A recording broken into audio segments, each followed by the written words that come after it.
Hello children, आज हम आपको बता रहे हैं इक्विपोटेंशियल सरफेस। इक्विपोटेंशियल सरफेस होता क्या है? सो देखिए, इक्विपोटेंशियल सरफेस का मतलब क्या होता है? क्या है कह रहा है?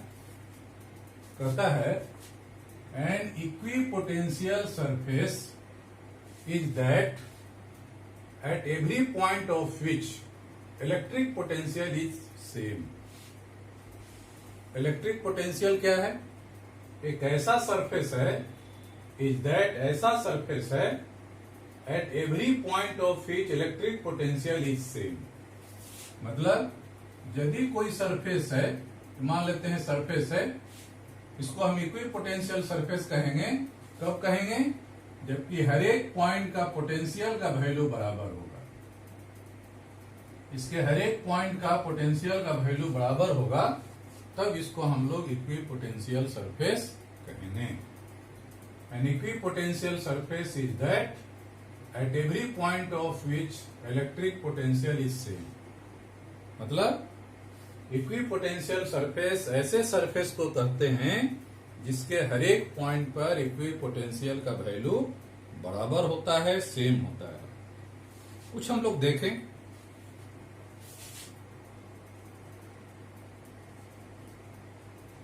Following cases of equipotential surface.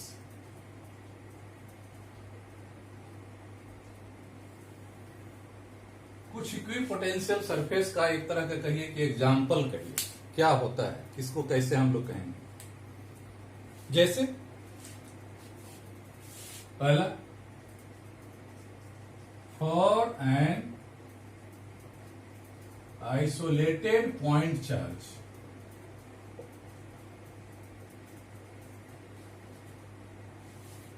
एक पॉइंट चार्ज है। कैसा पॉइंट चार्ज है? आइसोलेटेड पॉइंट चार्ज है। तो for an isolated point charge, isolated का मतलब होता है ऐसा चार्ज जो किसी दूसरे पर डिपेंड नहीं करता हो। सीधी सी बात यही कहिए, ऐसे चार्ज को हम लोग आइसोलेटेड चार्ज कहते हैं, जो चार्ज किसी दूसरे के इलेक्ट्रिक फील्ड में नहीं हो, किसी दूसरे पर डिपेंड नहीं करता हो, न तो कोई अगल बगल कोई चार्ज नहीं है जो इस पर प्रभाव डाले, तो ऐसे चार्ज को हम लोग कहेंगे आइसोलेटेड चार्ज। तो कोई आइसोलेटेड पॉइंट चार्ज है, यहां पर मान लेते हैं कोई पॉजिटिव चार्ज है, पॉइंट चार्ज है। तो यहां से आर डिस्टेंस पर पोटेंशियल का वैल्यू आप जानते हैं क्या होता है?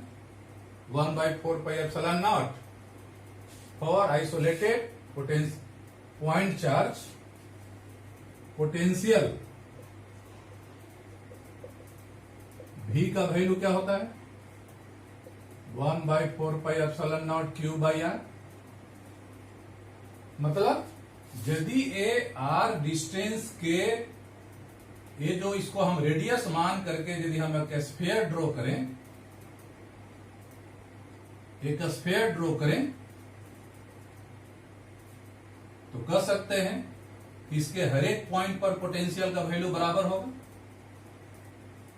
हर एक पॉइंट पर पोटेंशियल का वैल्यू बराबर होगा, क्योंकि यहां से हर एक पॉइंट का डिस्टेंस, यदि डिस्टेंस बराबर है तो हर एक पॉइंट, यहां से भी आर है, यहां से भी आर है, हर एक पॉइंट का डिस्टेंस बराबर है, तो कह सकते हैं कि हर एक पॉइंट पर ये जो स्फीयर बनेगा इसके चारों तरफ, इस स्फीयर के हर एक पॉइंट पर पोटेंशियल का वैल्यू बराबर होगा, क्योंकि 1/4πε0 कांस्टेंट है, चार्ज का वैल्यू कांस्टेंट है, और स्फेरिकल सरफेस के हर एक पॉइंट का रेडियस डिस्टेंस बराबर होगा। इसलिए इसके हर एक पॉइंट का पर पोटेंशियल का वैल्यू बराबर होगा। मतलब कह सकते हैं कि यदि कोई पॉइंट चार्ज है, तो एक सर्टेन डिस्टेंस पर यदि हम एक स्फीयर ड्रॉ करें, तो उस स्फीयर के सरफेस के हर एक पॉइंट पर पोटेंशियल का वैल्यू बराबर होगा। मतलब वह स्फीयर कैसा होगा? इक्विपोटेंशियल सरफेस होगा। या इसको हम इस तरह भी कह सकते हैं कि यदि कोई पॉइंट चार्ज है तो उसका इक्विपोटेंशियल सरफेस कैसा होगा, तो स्फेरिकल होगा। यदि हम डिस्टेंस घटा दें और घटा हुआ डिस्टेंस का कोई हम स्फीयर ड्रॉ करें, तो यहां पर यदि पोटेंशियल का वैल्यू V1 होगा तो हर एक पॉइंट पर V1 होगा। इस स्फीयर को भी हम इक्विपोटेंशियल सरफेस कहेंगे।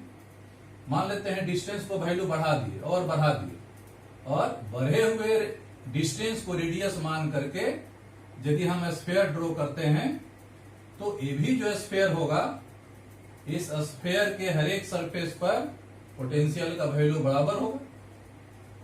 इस स्फीयर के हर एक पॉइंट पर पोटेंशियल का वैल्यू बराबर होगा।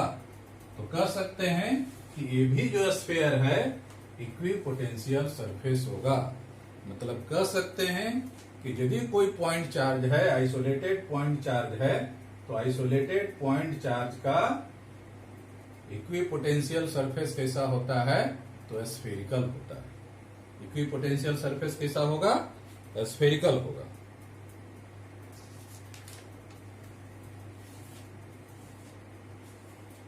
तो कह सकते हैं hence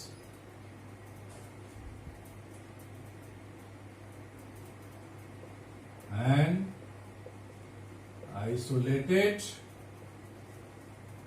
point charge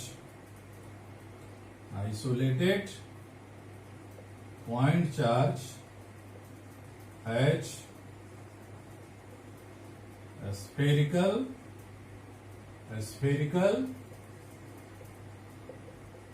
equipotential surface। यदि कोई पॉइंट चार्ज है तो उसका इक्विपोटेंशियल सरफेस कैसा होगा, स्फेरिकल होगा। और इलेक्ट्रिक फील्ड इंटेंसिटी जैसा कि आप जानते हैं तो बाहर की ओर होगा। इलेक्ट्रिक फील्ड इंटेंसिटी बाहर की ओर होगा, रेडियस होगा इलेक्ट्रिक फील्ड इंटेंसिटी बाहर की ओर होगा, जिसको हम लोग इलेक्ट्रिक लाइंस ऑफ फोर्स भी कहते हैं। तो इलेक्ट्रिक लाइंस ऑफ फोर्स बाहर की ओर होगा, इलेक्ट्रिक लाइंस ऑफ फोर्स बाहर की ओर होगा। और ये जो सरफेस हम ड्रॉ करेंगे, ये सरफेस को हम लोग कहेंगे इक्विपोटेंशियल सरफेस। और यदि कोई पॉइंट चार्ज है तो उस पॉइंट चार्ज का इक्विपोटेंशियल सरफेस कैसा होगा, तो स्फेरिकल होगा।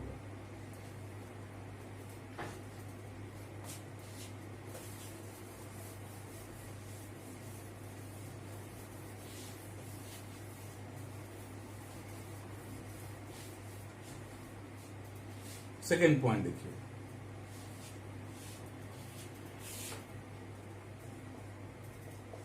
फॉर एन यूनिफॉर्म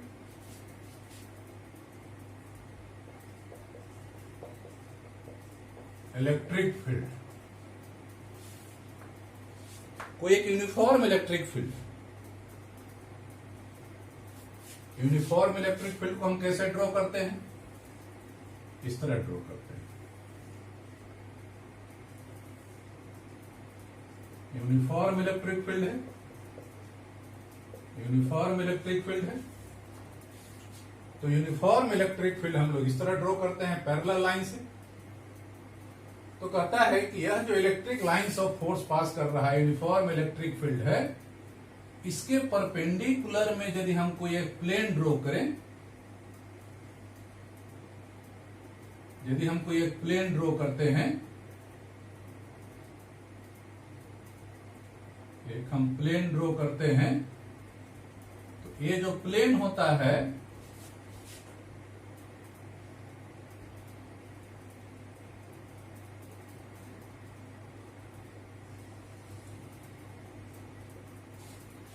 ये जो प्लेन हम ड्रॉ किए हैं, ये प्लेन क्या होता है, तो कहता है इक्विपोटेंशियल सरफेस होता है। मतलब इलेक्ट्रिक फील्ड इंटेंसिटी के परपेंडिकुलर में यदि कोई प्लेन है तो यह प्लेन इक्विपोटेंशियल सरफेस होगा। जैसे यहां भी है, इलेक्ट्रिक फील्ड इंटेंसिटी बाहर की ओर है और इसके परपेंडिकुलर में सरफेस क्या है, उसके परपेंडिकुलर होगा। तो इलेक्ट्रिक फील्ड इंटेंसिटी के कह सकते हैं कि परपेंडिकुलर में यदि कोई प्लेन होगा, कोई सरफेस होगा, तो वह सरफेस इक्विपोटेंशियल सरफेस होगा। मतलब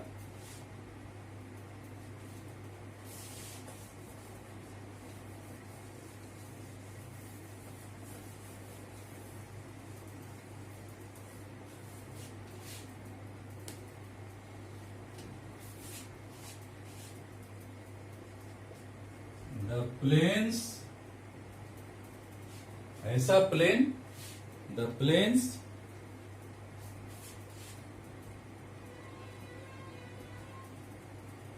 perpendicular to the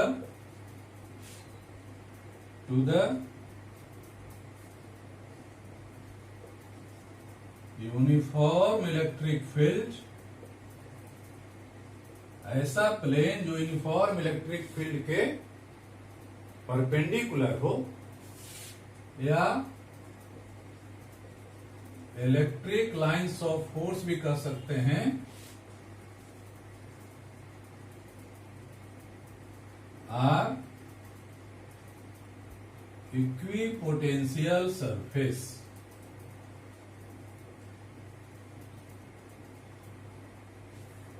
ऐसा प्लेन, ऐसा सरफेस जो यूनिफॉर्म इलेक्ट्रिक फील्ड के परपेंडिकुलर हो या इलेक्ट्रिक लाइंस ऑफ फोर्स के परपेंडिकुलर हो, वैसे प्लेन को, वैसे सरफेस को हम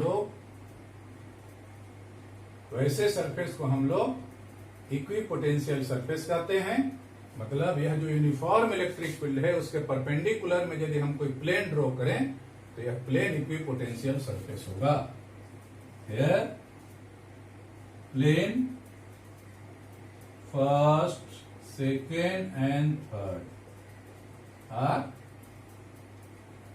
equipotential surface।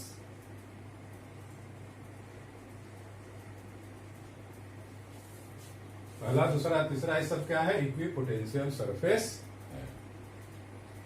और जरा हम लोग देखें और कैसे ड्रॉ करेंगे।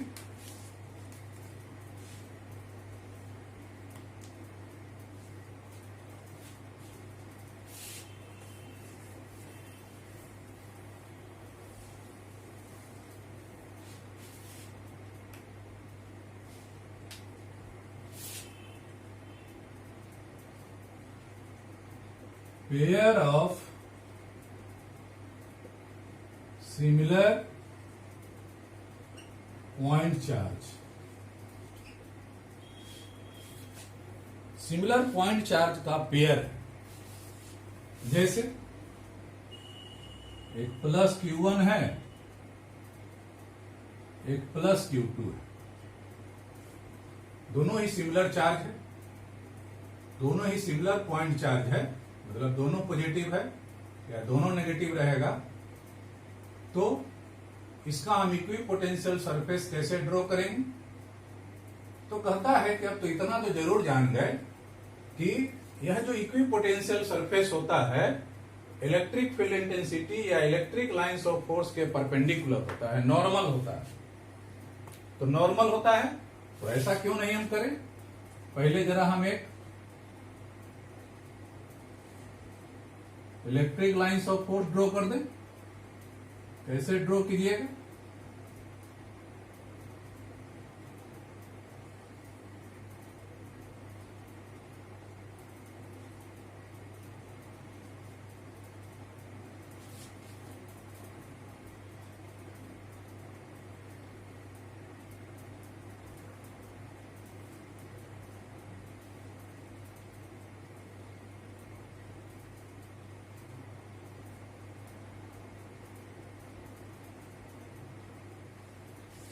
ये जो हम लाइन ड्रॉ किए, ये लाइन क्या है, ये है इलेक्ट्रिक लाइंस ऑफ फोर्स है। जैसा कि आप जानते हैं यह जो इलेक्ट्रिक लाइंस ऑफ फोर्स और इक्विपोटेंशियल सरफेस दोनों एक दूसरे के परपेंडिकुलर होता है। तो इसको परपेंडिकुलर कैसे करेंगे, ड्रॉ कीजिए।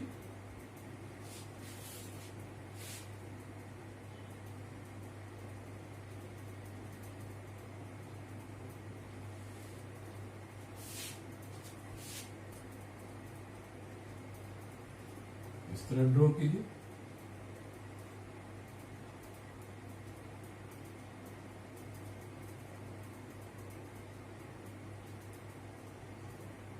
लेकिन जैसे ही बढ़ेगा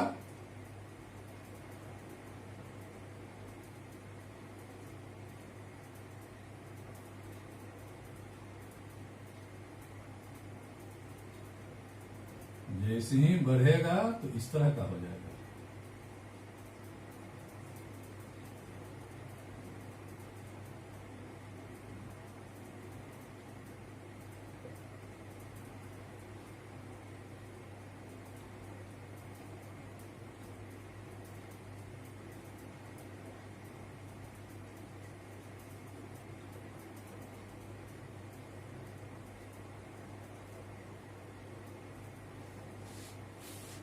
यहां देखिए, ये जो रेगुलर लाइन है, ये जो रेगुलर लाइन है, ये रिप्रेजेंट कर रहा है इलेक्ट्रिक फील्ड को,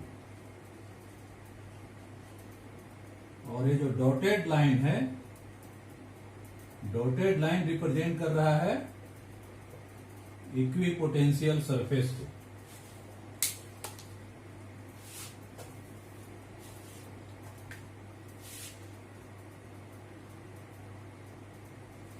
इक्विपोटेंशियल सरफेस को रिप्रेजेंट कर रहा है।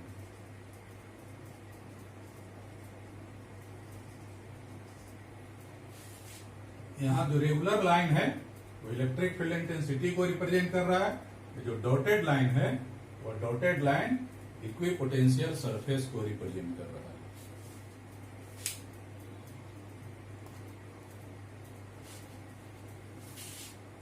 फोर्थ देखिए, अब मान लेते हैं एक पॉजिटिव है, एक नेगेटिव है।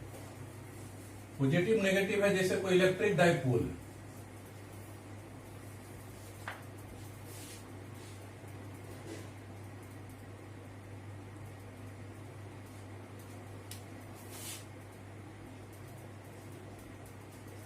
for an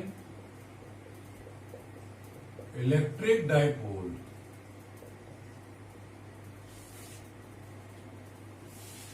यहां पर पॉजिटिव चार्ज है, यहां पर नेगेटिव चार्ज है। तो आप electric field intensity electric lines of force draw करने के लिए जानते हैं, पॉजिटिव से शुरू होता है, नेगेटिव में जाके मिल जाएगा।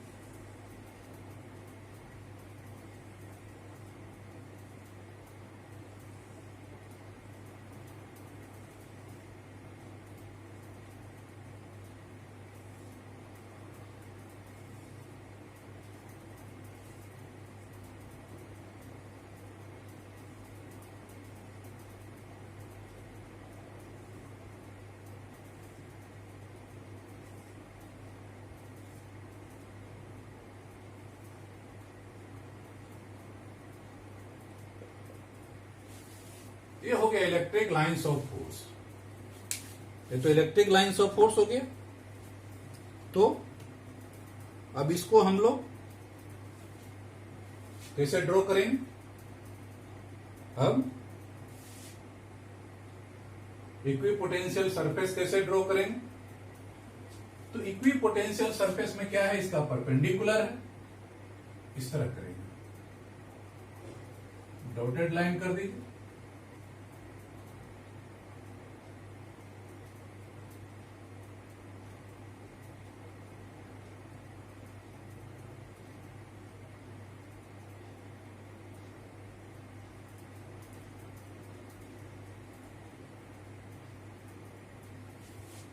उसी तरह इस लाइन पर परपेंडिकुलर इधर भी कर देंगे।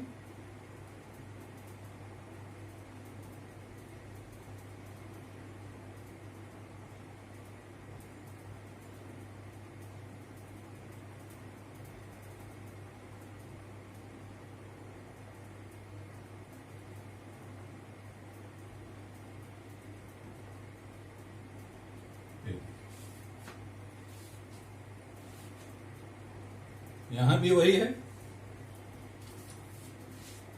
रेगुलर लाइन इलेक्ट्रिक फील्ड को रिप्रेजेंट कर रहा है, और ये जो डॉटेड लाइन है डॉटेड लाइन है इक्विपोटेंशियल सरफेस को रिप्रेजेंट कर रहा है।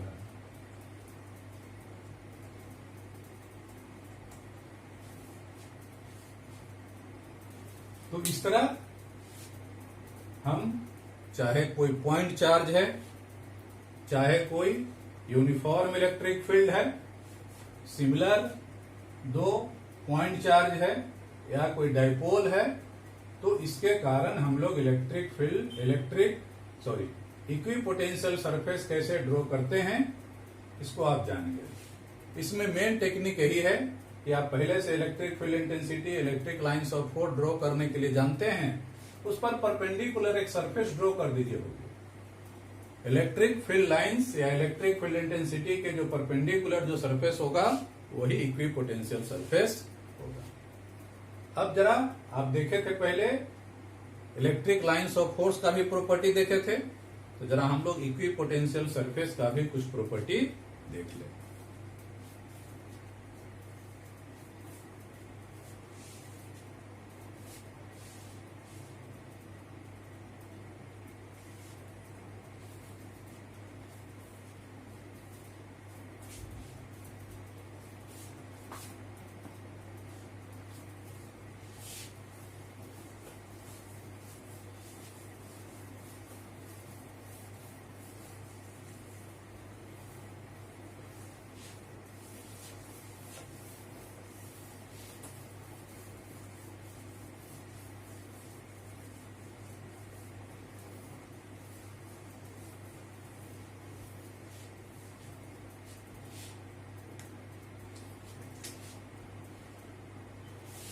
देखिए, properties of equipotential surface.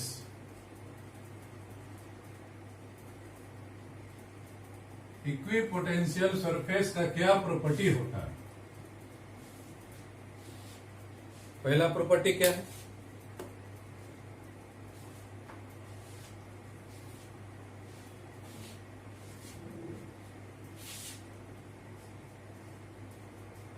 No work is done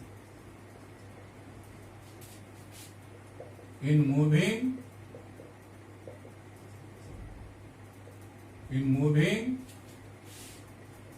a test charge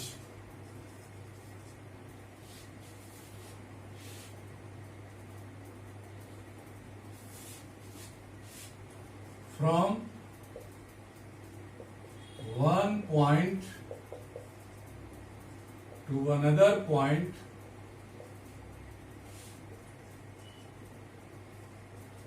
on equipotential surface.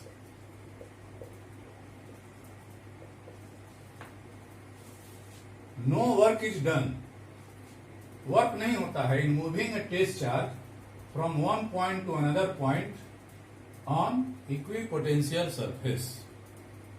कहता है कि यदि कोई इक्विपोटेंशियल सरफेस है,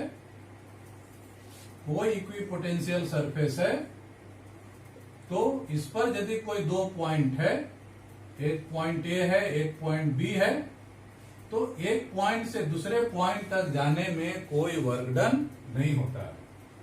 no work is done in moving a test charge from one point to another point on equipotential surface. Equipotential surface पर किसी एक point से दूसरे पॉइंट तक कोई टेस्ट चार्ज को ले जाने में कोई वर्क डन नहीं होता है। देखिए कैसे, मान लेते हैं यहां का पोटेंशियल है VA, यहां का पोटेंशियल है VB, तो पोटेंशियल डिफरेंस क्या होता है? पढ़े होंगे, work done by test charge, work done by test charge मतलब VA minus VB, work done A से B तक ले जाना है या B को A से ले जाना है बाय टेस्ट चार्ज। अब चूंकि आप जानते हैं फॉर इक्विपोटेंशियल सरफेस के लिए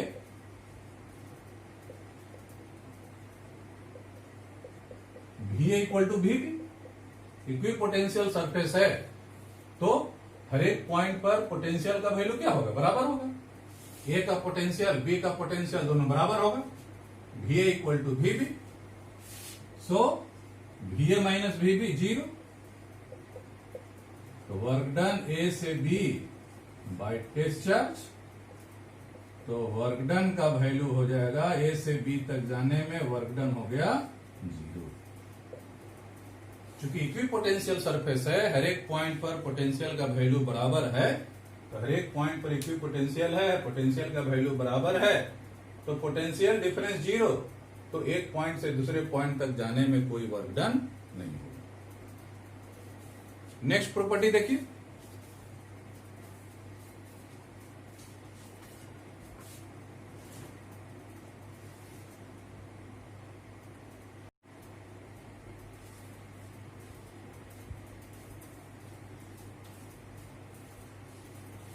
देखिए सेकंड प्रॉपर्टी क्या है।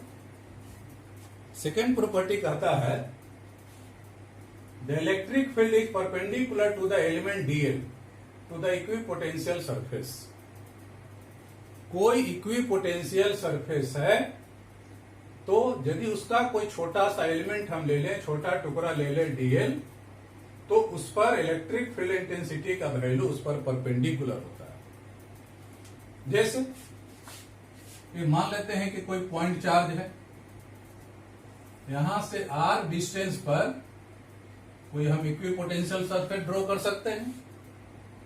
आप ऑलरेडी जान चुके कि यदि कोई पॉइंट चार्ज है तो इसके चारों तरफ यदि कोई हम स्फीयर ड्रॉ करें तो वह स्फीयर कैसा होगा, तो इक्विपोटेंशियल सरफेस होगा। अब इक्विपोटेंशियल सरफेस है तो कहता है कि इस पर यदि हम कोई छोटा सा एलिमेंट ले लें डीएल, डीएल कोई छोटा सा एलिमेंट ले लें, तो इस पर जो परपेंडिकुलर होगा, ये परपेंडिकुलर इलेक्ट्रिक फील्ड इंटेंसिटी क्या होगा, तो सरफेस के परपेंडिकुलर होता है। The electric field is perpendicular to the element DL of the equipotential surface. यह इक्विपोटेंशियल सरफेस है, ये कैसा है, यह है इक्विपोटेंशियल सरफेस है। तो इक्विपोटेंशियल सरफेस का यदि कोई स्मॉल एलिमेंट लेते हैं, छोटा टुकड़ा लेते हैं, तो छोटे टुकड़े पर इलेक्ट्रिक फील्ड इंटेंसिटी हमेशा परपेंडिकुलर होता है। कैसे होता है देखिए, पोटेंशियल का वैल्यू जानते हैं,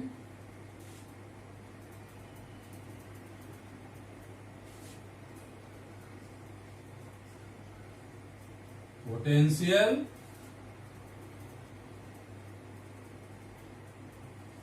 on equipotential surface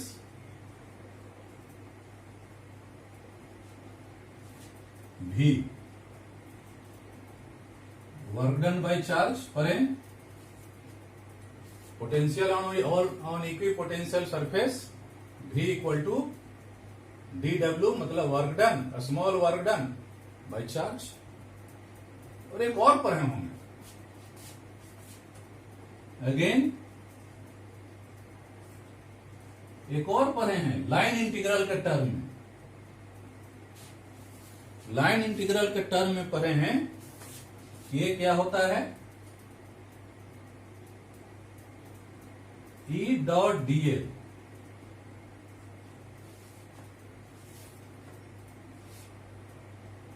dot DL को इंटीग्रेट करेंगे तो पोटेंशियल का वैल्यू निकल जाएगा। लाइन इंटीग्रल का ये, इसको हम लोग लाइन इंटीग्रल बोलते हैं, लाइन इंटीग्रल बोलते हैं। तो लाइन इंटीग्रल को इंटीग्रेट करेंगे तो पोटेंशियल हो जाएगा। दोनों को कंपेयर कर दीजिए, comparing dw by test charge E dot dl dw by test charge e d l cos theta. अभी हम लोग देखे थे for equipotential surface, for equipotential surface के लिए क्या था, work done zero, work done zero, तो ये तो जीरो हो गया। E d l cos theta, तो कॉस थीटा इक्वल टू हो गया 0/E into d l, zero. तो कॉस थीटा इक्वल टू 0, तो थीटा का वैल्यू हो गया 90 डिग्री। मतलब यह यदि डीएल है, यह इलेक्ट्रिक फील्ड इंटेंसिटी है, तो ये 90 डिग्री का एंगल बनाएगा। मतलब सरफेस पर इलेक्ट्रिक फील्ड इंटेंसिटी हमेशा परपेंडिकुलर होता है। ई हमेशा डीएल पर परपेंडिकुलर होता है। किसी सरफेस का यदि हम लोग स्मॉल एलिमेंट ले लें, तो स्मॉल एलिमेंट पर हमेशा परपेंडिकुलर होता है। एक और प्रॉपर्टी जिसे आप पहले पढ़े थे इलेक्ट्रिक लाइंस ऑफ फोर्स में, इलेक्ट्रिक लाइंस ऑफ फोर्स में पढ़े थे, two electric lines of force can not intersect to each other. उसी तरह यहां भी एक two equipotential surface can not be intersect, यहां भी लिख लीजिए।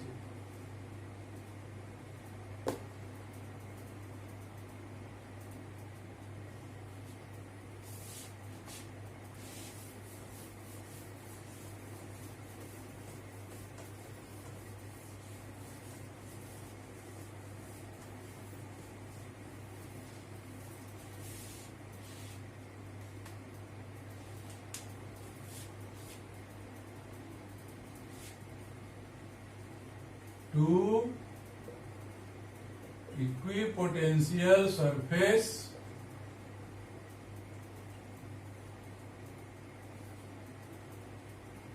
cannot be intersect, कभी भी एक दूसरे को इंटरसेक्ट नहीं कर सकता। काहे नहीं इंटरसेक्ट करेगा? सीधी सी बात है। दो सरफेस है, मान लेते हैं दोनों सरफेस एक दूसरे को इंटरसेक्ट करेंगे, तो ये सरफेस का मान लेते हैं पोटेंशियल है V1, इस सरफेस का पोटेंशियल है V2। यदि जहां पर एक्स किया तो यहां पर क्या हो गया, V1 इक्वल टू V2। तो जब मान लेते हैं दो इक्विपोटेंशियल सरफेस इंटरसेक्ट करेगा, तो किसी खास पॉइंट पर दोनों का पोटेंशियल बराबर हो जाएगा।